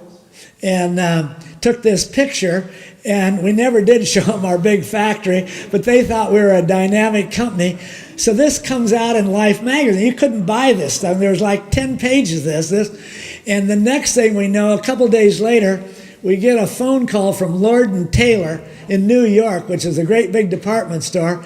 And they said, we just saw this ad in Life, not an ad, but the pictures in Life. and we want an open order of $10,000, and they sent us a check, and we said, well, mail it to the Outrigger Club. And they mailed us a check for 10 grand to the Outrigger Club, and this is all that we had made. I mean, we had nothing. We had no factory. We had Kainui sitting at the dining room table grinding out 2 pair a day. And they ordered a $10,000 order. Well, we spent about $3,000 of it buying drinks for everybody at the Outrigger. But this was my beginning of my clothing career. So after a while, I sold all that to Rockland, and he ran it, and his son Pua runs it to this day. And I continue to pursue my topless surfing career. So this is I don't know, somewhere over in Honolulu. I'm not going to tell you all the story there. The second store I opened was in Lahaina, and I went over to Lahaina and took some surfboards. And of course there was some great surf there, but there was no surfboards. So I rented this building. This is Front Street. Now this is in 1962. This Front Street's still a dirt road. This is a building. This is a dirt floor. I hung this sign out. This was an early girl surfer named Claire Smith, that grew up in Malibu but lived in Maui, and she had just had her son. Right here, she's holding him. I took this picture. Spencer, I think I was with you when we talked to her son, who's now 55 years old and has that office across from your office. What's it? Brad. That's okay. That's Brad. Was Brad Smith at the time, and this was the first Hobie shop that he was almost born in. This was the first surfing trade fair. This is in Kapilani Park. And this was the pre-runner of Action Sports Retailer or all the other trade fairs. And so I hung up a sign and brought a couple of chicks down and put a Phil Edwards model there and laid on the ground and drank wine, and we had a great time and sold a bunch of stuff. And in the meantime, I would fly over here. You know, in those days, you could fly back and forth. Airfare was $80 on the red eye from Honolulu to LA. And I'd fly over in the wintertime and go ski in Aspen and go, you know, to the events over here. I hated missing everything in Laguna and Dana Point. So every time I heard there was a big party, I'd fly over and spend a week because I'd get new inventory that we didn't have in Hawaii. And, you know, like skateboards and surfboard racks, none of those were available in Honolulu. So it was a business trip, and I could write it all off and go ski for a week. And then we had the biggest event, and I didn't want to miss this, there was a big competition between Velzy, and by then Greg Knoll and Bing and Dewey Weber were all making boards in the South Bay. And we were down in Dana Point, and they called us the Dana Point Mafia because the magazine Surfer was here with John Severson. Bruce Brown was making films in Dana Point, and Hobie was the biggest manufacturer. And I had several retail stores, so the guys in the South Bay started calling us the Dana Point Mafia because we did kind of control the media, the magazines and the movies. They all had Hobie surfboards in them. So Greg Knoll built his new factory, and he was really proud of it, and it was to be an invitation only and kind of a secret only for the South Bay guys. His big mistake was that he invited Hevs McClelland to be the master of ceremonies. Well, Hevs was my partner, and so he let it slip that this was a closed party, but it was at Greg's new event, building in Hermosa. So a week before, we all went down to the thrift store and bought 20 suits because nobody had any suits. And this is Mickey Munoz, Corky Carroll, Raymond Patterson. That's me. Who is this shaper for Hawaii, for Hobie? Logan something. Come on, Sandy? Logan what? Come on, your brain's getting, that's Phil Edwards, that's Bosco Burns. Jeff, maybe it's Jeff Logan, that's who it was. And that's Diane, Mickey's first wife, Heidi, Phil's wife. That was some of our dates, and so we hired a bus, and that's Bosco on the right. But we all dressed up like 1920s, and we bought little toy machine guns, and we'd take a bus because we knew we wouldn't be able to drive up and drive back and be sober. So we hired a bus that met us at, this was at Mickey's house on El Encanto in Dana Point. And this was about noon. We were supposed to be there at like 8 at night. We started at noon drinking, getting on the bus, and we decided we'd stop at all the famous bars on the way to Hermosa. And by the time we stopped at the Chart House in Newport, and I forget all the other bars on the way, but by the time we got there, the whole thing at Greg's had been going on for a couple hours.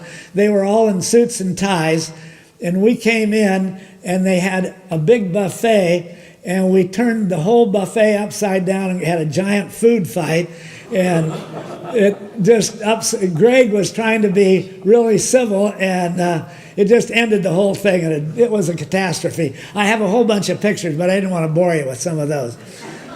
So this is out in front of, then Hevs phones me in Hawaii, and in the meantime, Hevs has been working for Guild in the Broadway liquor, and Hevs phoned me, said, we got a chance to buy the Spigot liquor store in Laguna for 50 grand. And 50 grand, as I said, was like 50 million.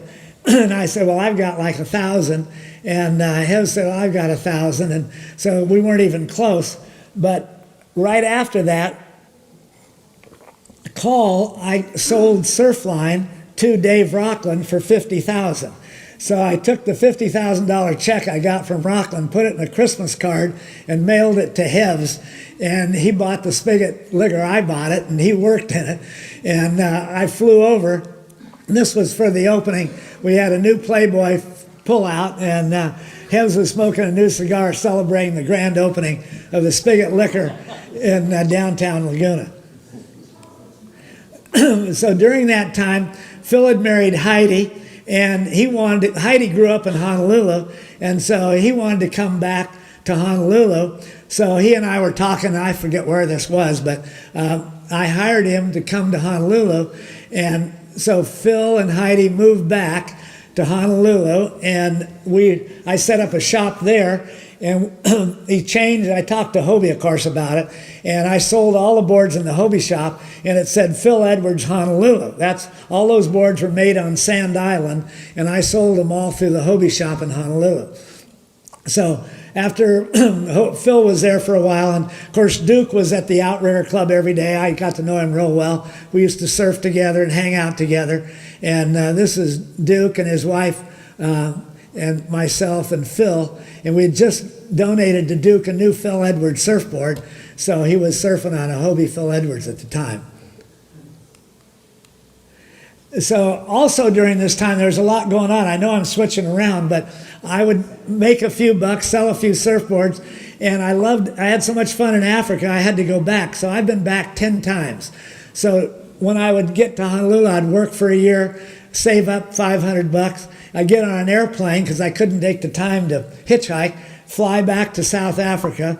And this was one of the times I flew to Nairobi, rented a Volkswagen, took out the seat, and bought some canned tuna and peanut butter, and drove out on the Serengeti. And I'd been there several times, so I knew where I could sleep in the car, and I just drove around on the plains and camped there. The first time I went, these are Maasai warriors. And the first time I was there, they were so mean and fierce, I watched them from afar burn 3 white guys at the stake for taking their picture. You didn't dare take their picture because they thought it took the soul out of their body. So by the time, this is like 5 years later, the whole culture had changed. They had gained their independence. And I come back, and these guys now are patting me on the back and wanting to talk. So I traded this guy my dark glasses for his spear. Now that never would have happened 5 years earlier, but he was happy to have the glasses, and I was delighted to get his spear. So his buddy, this was his buddy, I was in this Volkswagen, and they wanted to get in the car.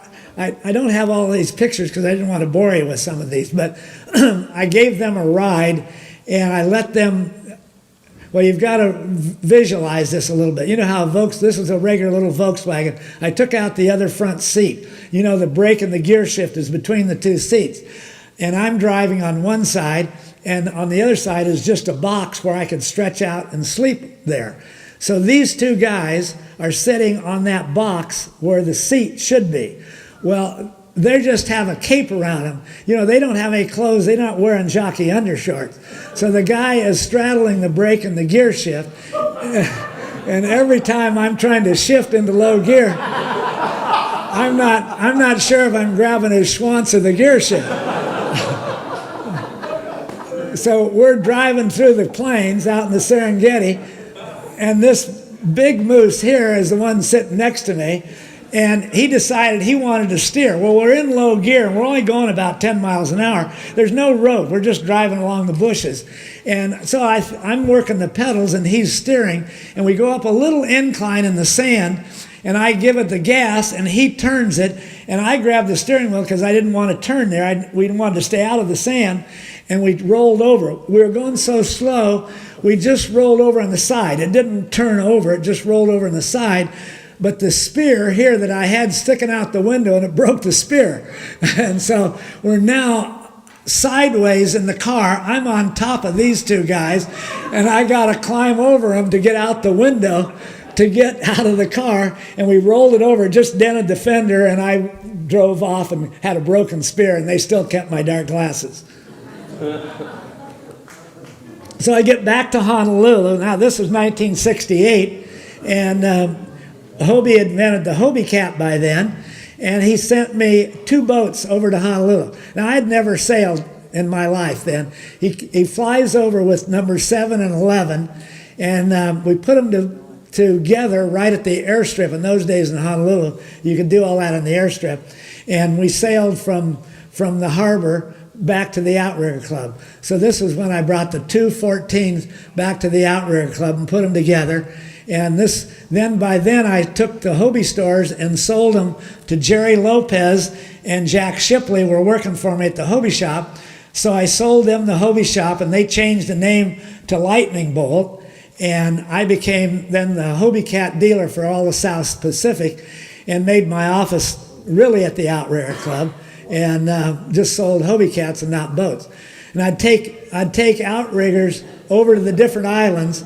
And this was in Kauai, and I'm there on the topless kick again. So if you're going sailing on the Hobie Cat, you had to be topless. So this is at Honolulu Bay, and I was on a sailing mission to sail Hobie Cats in Honolulu Bay. That was just be one of my business trips. Back to Dana Point, then Hobie calls me and he said, "You got to come over and run the Dana Point store." So this was the original Dana Point store here on the right. And I fly over and take over the store. And I said, and then moved the factory then down toward Capistrano Beach where it is today. And this became just a retail store. So I told Hobie, I said, we got to promote this. I got to run this the way I want to do it. So I rented this elephant. And I paid $5 to rent the elephant for a day. And so I rode the elephant in front of the house, in front of the store, and tried to stop all the traffic on Coast Highway to come in. And this was the whole crew at the Hobie store. Then that's Randy Etherton, Jack Cantu, Mullins, and I forget who this is up here, and that was my wife, Shirley. By the meantime, I'd gotten married. I didn't get married till I came over here, but this was the Hobie shop, and I was learning to play the bongos. There she is. So I met her in Hawaii, and so she came back over here, and we got married, and I don't know what year it was, but I was 42 or 3, and she was 20. And so for the next 20 years, we ran the Hobie stores, and she was a big help. She was really good at buying the women's stuff and was totally successful in doing that. So in the meantime, I'm collecting surfboards from all my old friends, all these old redwoods. This one was actually Duke board. These were all boards I collected in Hawaii. And this was a store in the cannery in Maui, and had a real high ceiling. So I put all these boards in that store. And I saw people were kind of interested in them because nobody wanted these things. They were worthless. And so I collected some in Dana Point from all the guys that I used to surf with that are in here now. And this is Velzy's first bump board that he gave me and surfed on in Hawaii. And so I just started collecting them, and there was Dale. This was at San Onofre one day. We're down there talking about surfboards and what to do with them. And he said, well, you ought to do a museum or something. So, another trip to South Africa. This is John Whitmore again. That was my wife, Shirley. We flew over. Like I say, I've been back and forth 10 times. And we were riding motorcycles. And this was down at Elands Bay, where John had a house. We'd surf there and ride motorcycles out of there. And then John, here he is here. This is at Phil Stubbs' house on Beach Road. That's Hobie, Walter, Bruce. No, that's Bruce. That's Wayne. Flippy. That's Alan Seymour, I think. Anyway, we're having a party there. And so John would come over and stay with me because he became, instead of the Volkswagen dealer, he was now the Hobie Cat manufacturer for all of Africa. He was the Bruce Brown distributor. He was a Surfer magazine dealer for South Africa, the Hobie surfboard manufacturer, and he was the man in the whole continent of Africa, and it was all through our chance meeting. And every time we were together, he'd say, God, I can't believe it. If you had gotten out of the car at Victoria Falls on that one night, you never would have gotten to Cape Town, we wouldn't have met, and I'd still be selling Volkswagens. So it was really it is amazing how life works out, and little turns or decisions that you make or don't make and somebody else makes them for you can change your whole life. And in this case, it totally changed Don Whitmore's life and changed mine too, because it's been a great relationship. I know all his kids. I've been back there, like say, a dozen times, and he's a great friend. He's since passed away, but a great guy.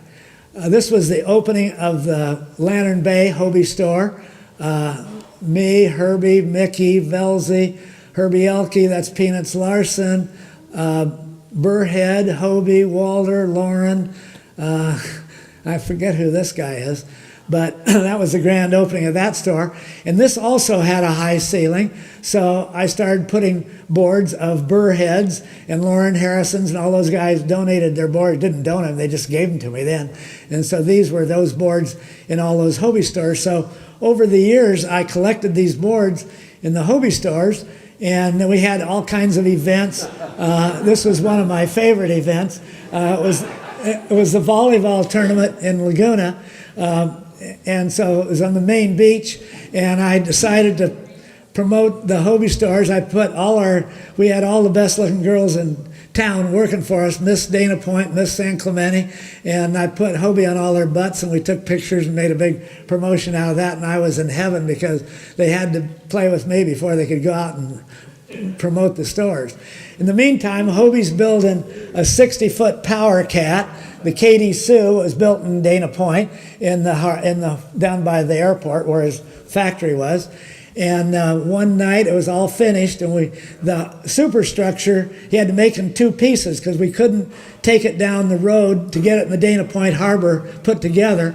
So we started about 10 at night, and took us all night to bring it down to the harbor in two pieces, put it together. This is the next morning with Hobie and Susan up here and all the rest of us hanging around.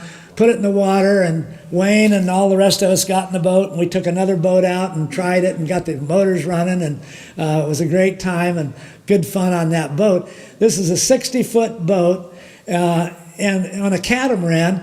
Hobie made it the size that it is because he didn't want bunk beds. I mean, some of you I know have sailed a lot where, you're on a sailboat and you're in a bunk bed and you're trying to get your girlfriend on there and you're trying to get lucky and there's 10 other guys sleeping down there. And so Hobie said, I want a king-size bed,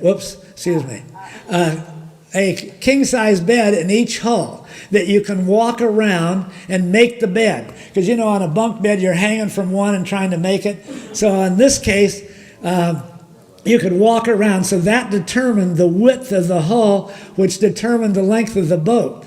And so instead of a 60-foot boat with bunks for 20. There's only would hold 4 people, two people in each hull, and you're 20 feet apart. So you could yell and scream. There's a shower in each hull, and the upper deck here was the bar and the lounge. And then you'd go down the steps into the hull, into where the bedrooms were. So it was a fabulous boat for 2 couples sailing. And so in the meantime, I took up motorcycle riding, and this was when I was 60-something. I bought my first motorcycle and rode the Continental Divide and Tin Cup Pass. And then I would go up and play at Sun Valley and Aspen. By then, I'd lost Shirley and got a new girlfriend, a new dog, and a new motorcycle, and gone to Sun Valley. And that's all the runs at Sun Valley. And that was my latest dog, Chemo, some of you might remember. And in the meantime, more bike rides in the summer. And it got so popular that I formed, they have the Colorado 500 in Colorado. Well, we have the Bloody Dick ride in Idaho. So I get 5 or 6 guys and take them all over the Continental Divide in Montana, Wyoming, and Idaho. And this was on one of our dirt bike rides. That was me crossing one of the rivers. It gets pretty deep in some of those. You're lucky to get across. A lot of the times you hit a round rock and you're upside down in the river. Then in the summertime, I'd go on bike rides, and Hobie would phone, take his boat up to Alaska. And so I'd fly up and meet him in Alaska, and we'd go for a 2-week cruise up to the different fjords in Alaska. This is Hobie, myself, and Susan, and my date inside the Hobie cap on one of our cruises. Another bike ride in between. I'm doing that all the time. And, well, that's a party. That's the same hat, too. That's my lucky hat. I'm wearing that tonight. Hoping somebody will get the message. Well, during that time, I met Spencer. Well, before that, I rented a desk in Laguna from Charlie, who's here tonight. Was right across from Bolton at the Art Museum. And Barry came to work for me. We started gathering historical information. Met Spencer and hooked up with him. And here we are in this building, and you'll recognize that in the early years. Here's another shot of the foundation and doing what we're doing, and hopefully it will continue to go on in perpetuity. And here's the last big party we had here with Hobie and Jimmy Lomas, Hobie's first employee, and Rennie and Phil and Mickey and myself, and enjoying the party. And here's a more recent picture down Beach Road, the Poche Surf Club, which included Joe Dunn is here tonight, and Wayne, and Flippy, and John Creed, and Walter, me, and Chemo, and we still hang out here every Saturday and Sunday. So that's really about it.